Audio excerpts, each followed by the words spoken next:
UDF ഉജ്ജ്വലമായ വിജയമായിരിക്കും നിലമ്പൂർ ഉപതെരഞ്ഞെടുപ്പിൽ നേടാൻ പോകുന്നത്.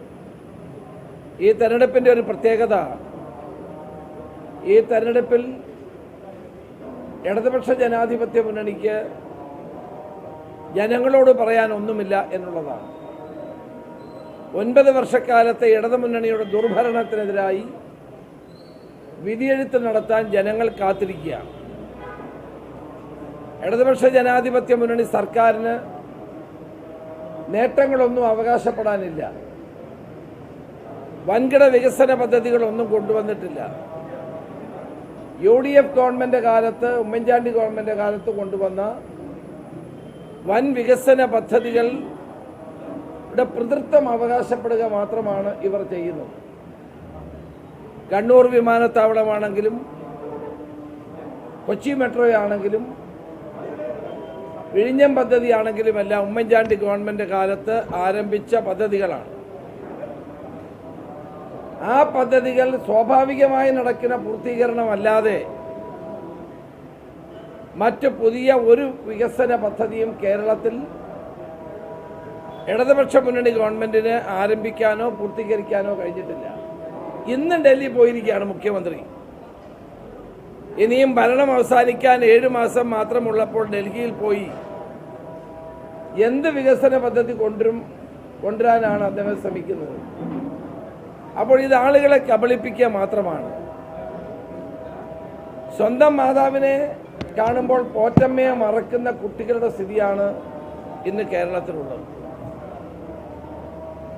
ഈ UDF ഗവൺമെൻറ് കൊണ്ടുവന്ന പദ്ധതികളുടെ പിതൃത്വം അവകാശപ്പെടുകയും ആ പദ്ധതികൾ തങ്ങളുടേതാണെന്ന് വരുത്തി തീർക്കാൻ ശ്രമിക്കുകയും ചെയ്യുന്ന ഏക ജോലിയാണ് ഇപ്പോൾ ഇടതുമുന്നണി ഗവൺമെൻറ് ചെയ്തുകൊണ്ടിരിക്കുന്നത്. ഇവിടെ നിലമ്പൂരിലെ ജനങ്ങൾ ഈ ഗവൺമെൻറ്റിനെ താഴെ ഇറക്കാൻ വേണ്ടിയാണ് വോട്ട് ചെയ്യാൻ പോകുന്നത്. കേരളത്തിലെ മുഴുവൻ ജനങ്ങളിൽ ഗവൺമെൻറ്റിനെതിരായുള്ള ശക്തമായ പ്രതിഷേധം പ്രകടിപ്പിക്കാൻ കാത്തു നിൽക്കുന്ന ഒരവസരമാണ്. അതുകൊണ്ട് ഞങ്ങൾക്ക് നിലമ്പൂരിലെ ജനങ്ങളോട് ആവശ്യപ്പെടാനുള്ളത്, കേരള ജനതയുടെ വികാരങ്ങൾ പൂർണ്ണമായി ഉൾക്കൊണ്ടുകൊണ്ട് 9 വർഷത്തെ ഈ അഴിമതി ഭരണത്തിനെതിരായി വോട്ട് വിനിയോഗിക്കണം എന്നുള്ളത് തന്നെയാണ്. ഇവിടുത്തെ മത്സരം UDFും LDFും തമ്മിലാണ്. BJP ചിത്രത്തിലില്ല, മറ്റാരും ചിത്രത്തിലില്ല എന്നുള്ളതാണ് സ്ഥിതി. BJP പറയുന്ന കാര്യങ്ങളാണ് മുഖ്യമന്ത്രി ഇവിടെയും ആവർത്തിച്ചത്. നിങ്ങൾ ഓർക്കുന്നുണ്ടാകും, ഹിന്ദു പത്രത്തിന് അദ്ദേഹം പണ്ട് ഇൻ്റർവ്യൂ കൊടുത്തിട്ടുണ്ട്. മലപ്പുറത്തെ ജനങ്ങളെ അധിക്ഷേപിച്ചുകൊണ്ടുള്ള ഒരു ഇൻ്റർവ്യൂ ആയിരുന്നു. അത് ഡൽഹിയിലെ തൻ്റെ യജമാനന്മാരായ BJPക്കാരെ അവരുടെ പ്രീതി പിടിച്ചു പറ്റാൻ വേണ്ടി ചെയ്തതാണ്. കഴിഞ്ഞ ദിവസം അദ്ദേഹത്തിൻ്റെ പ്രസംഗത്തിൽ അദ്ദേഹം പറഞ്ഞത് മലപ്പുറത്തുകാർ വഞ്ചകന്മാരാണ് എന്നുള്ളത്.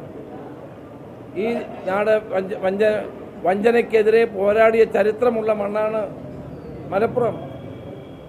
മതേതരത്വത്തിൻ്റെ മകുട ഉദാഹരണമാണ് ഈ മലപ്പുറത്തുള്ള ജനങ്ങൾ എന്നും പ്രകടിപ്പിച്ചിട്ടുള്ളത്. അവർ വഞ്ചകരാണെന്ന് മുഖ്യമന്ത്രി എങ്ങനെ പറയുന്നു? ഇവിടെ കഴിഞ്ഞ കാലഘട്ടങ്ങളിൽ VS അച്യുതാനന്ദനാണെങ്കിലും അച്യുതാനന്ദൻ അന്ന് പറഞ്ഞത് ഇവിടുത്തെ കുട്ടികൾ കോപ്പി അടിച്ച് പരീക്ഷ ജയിക്കുന്നവരാണ്. പിണറായി വിജയൻ പറഞ്ഞത് മതേതരത്വത്തിനെതിരായി നിൽക്കുന്നവരാണ് ഇവിടുത്തെ ജനങ്ങളെന്നാണ്. ഹിന്ദുവിൽ അദ്ദേഹം കൊടുത്ത വാർത്ത വിവാദമായപ്പോഴാണ് പിൻവലിച്ചത്. ഇപ്പോഴും ഈ ജില്ലയെ അപമാനിക്കാനും ഈ ജില്ലയിലെ മതേതര വിശ്വാസികളായ ജനങ്ങളെ വർഗീയവൽക്കരിക്കാനുമുള്ള നീക്കമാണ് മുഖ്യമന്ത്രി നടത്തിക്കൊണ്ടിരിക്കുന്നത്. ഇതൊന്നും നിലമ്പൂരിൽ ചെലവാകാൻ പോകുന്നില്ല. ഈ വർഗീയമായ പരാമർശങ്ങൾ മുഖ്യമന്ത്രി വാസ്തവത്തിൽ പിൻവലിക്കുകയാണ് വേണ്ടത്. അദ്ദേഹം CPM നേതാവ് മാത്രമല്ല, കേരളത്തിലെ മുഖ്യമന്ത്രിയാണ്. അതുകൊണ്ട് ആ പരാമർശങ്ങൾ പിൻവലിക്കാനുള്ള ഉത്തരവാദിത്വം അദ്ദേഹത്തിനുണ്ട്. മുഖ്യമന്ത്രി ഹിന്ദുവിൽ തിരുത്തിയതുപോലെ ഈ വാർത്തയും ഈ പ്രസംഗവും തിരുത്തുകയാണ് വേണ്ടത്. അപ്പം മതേതരത്വത്തിൽ ഉറച്ചു നിൽക്കുന്ന ജനവിഭാഗങ്ങൾ എല്ലാ കാലത്തും മലപ്പുറത്ത് ഒറ്റക്കെട്ടായി ഞാൻ തിരൂരങ്ങാടി തെരഞ്ഞെടുപ്പ് ഓർക്കുകയാണ്. ശ്രീമാൻ AK ആന്റണി മത്സരിച്ച തിരൂരങ്ങാടി തെരഞ്ഞെടുപ്പിൽ അന്ന് ബഷീറും ഞങ്ങളും ഒക്കെ ആ തെരഞ്ഞെടുപ്പിലുണ്ടായിരുന്നു, ജോയിയൊക്കെ. AK ആന്റണിക്ക് ചരിത്രത്തിലില്ലാത്ത ഭൂരിപക്ഷമാണ് തിരൂരങ്ങാടിയിലെ ജനത നൽകിയത്. അതേ പാറ്റേണിലായിരിക്കും നിലമ്പൂരിൽ തെരഞ്ഞെടുപ്പ് നടക്കാൻ പോകുന്നത്. ഈ തെരഞ്ഞെടുപ്പിൽ കോൺഗ്രസിനേക്കാൾ മുന്നിൽ മുസ്ലിം ലീഗ് തന്നെയാണ്. മുസ്ലിം ലീഗ് പ്രവർത്തകന്മാരും നേതാക്കന്മാരും അരയും തലയും മുറുക്കി ഞങ്ങളെക്കാൾ മുന്നിൽ നിന്നുകൊണ്ട് പ്രവർത്തിക്കുകയാണ്. അതാണ് മുസ്ലിം ലീഗിൻ്റെ ചരിത്രവും.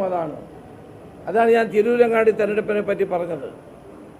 അന്ന് ആ തെരഞ്ഞെടുപ്പ് രംഗത്ത് AK ആന്റണി വിജയിപ്പിക്കാൻ ശിഹാബ് തങ്ങളുടെ നേതൃത്വത്തിൽ നടത്തിയ പോരാട്ടത്തെ അനുസ്മരിപ്പിക്കുന്ന തരത്തിലാണ് നിലമ്പൂരിൽ നടക്കുന്ന ഈ പോരാട്ടം. കോൺഗ്രസിനേക്കാൾ ഒരുപടി മുന്നിൽ നിന്നുകൊണ്ട് മുസ്ലിം ലീഗും മറ്റ് ഘടകകക്ഷികളും പ്രവർത്തിക്കുകയാണ്. അപ്പോൾ ഇത് UDF ഒറ്റക്കെട്ടായി ഒരു മനസ്സോടുകൂടി തെരഞ്ഞെടുപ്പിൽ നിന്ന് മത്സരിക്കുന്നു എന്നുള്ളതാണ് ഇതിൻ്റെ ഏറ്റവും വലിയ പ്രത്യേകത. അപ്പോൾ LDFും ഈ തെരഞ്ഞെടുപ്പിൽ LDFന് പുതുതായിട്ടൊന്നും പറയാനില്ല. LDF ഗവൺമെൻറ് നേട്ടങ്ങൾ പറഞ്ഞാൽ ജനങ്ങൾക്ക് ആ നേട്ടങ്ങൾ ബോധ്യപ്പെടുന്നില്ല. 9 വർഷത്തെ ഭരണം കൊണ്ട് എന്തുണ്ടായി? ഇവിടെ മലയോര മേഖലയിലെ ജനങ്ങൾ ഇതുപോലെ കഷ്ടപ്പെടുന്ന ഒരു കാലം ഉണ്ടായിട്ടുണ്ടോ? എല്ലാ ദിവസവും ആനയിറങ്ങി ആളുകളെ കൊല്ലുന്നു, പുലി പിടിക്കുന്നു, ഹിംസ്ര ജീവികൾ ഇറങ്ങി സാധാരണ മലയോര കർഷകൻ്റെ ജീവിതത്തെ വേട്ടയാടുന്നു.